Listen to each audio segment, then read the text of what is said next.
பயங்கரமான மரண தண்டனை விதிக்கப்பட்டது உங்களுக்கு தெரியுமா? அது ஒரு சாதாரண தண்டனை கிடையாது.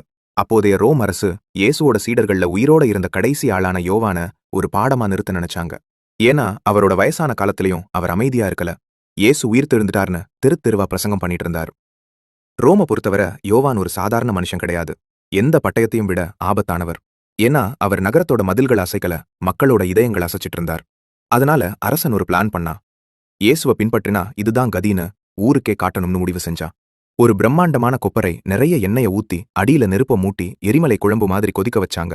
சுத்தியும் கூட்டம். எல்லாரும் என்ன நடக்க போகுதோன்னு காத்துட்டு இருக்காங்க. அந்த முதிர்ந்த வயசான யோவான தூக்கி அந்த புகைமூட்டமான கொதிக்கும் எண்ணெய்க்குள்ள போட்டாங்க. எல்லாரும் எதை எதிர்பார்த்தாங்க தெரியுமா? யோவானோட அலறல் சத்தத்தையும் சதை கருகிற வாசனையையும் தான். ஆனா அங்கே ஒரு பயங்கரமான அமைதி நிலவுச்சு. யோவான் அலறல, போராடல. ஏன் அவரோட உடம்புல ஒரு காயம் கூட ஏற்படல. அந்த நெருப்பை விட, கொதிக்கும் எண்ணெயை விட ஒரு பெரிய சக்தி அவரை பாதுகாத்துட்டு இருந்தது. ரோம் அரசாங்கத்துக்கு அப்போ ஒரு உண்மை புரிஞ்சுது. நெருப்ப மூட்டுற அதிகாரம் தான் உங்ககிட்ட இருக்கு. ஆனா ஒரு மனுஷனோட ஆயுளை தீர்மானிக்கிற அதிகாரம் கடவுள்கிட்ட மட்டும்தான் இருக்கு. அவரை கொல்லவே முடியாதுன்னு தெரிஞ்சதும் அவரை பத்மு தீவுக்கு நாடு கடத்தினாங்க.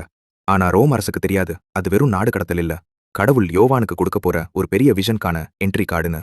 அந்த தனிமையில தான் உலகத்தையே உழுக்க போற வெளிப்படுத்தின விசேஷம் புத்தகத்தை யோவான் எழுதினார்.